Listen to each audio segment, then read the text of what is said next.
গ্রামে যাওয়ার পথে একটি অবিশ্বাস্য জিনিস চোখে পড়ল। বলরামপুর গ্রামের মাঠে রাস্তার পাশে দাঁড়িয়ে আছে একটি অদ্ভুত বিস্ময়, একটি চাল কুমড়ো গাছ।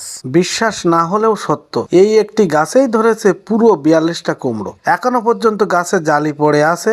সত্যি এটা দেখার মতো। প্রতিটি কুমড়াই টসটসে স্বাস্থ্যবান, আর গাছটা যেন নিজের শক্তিতে ভরে গেছে, মাঠ জুড়ে ছড়িয়ে গেছে।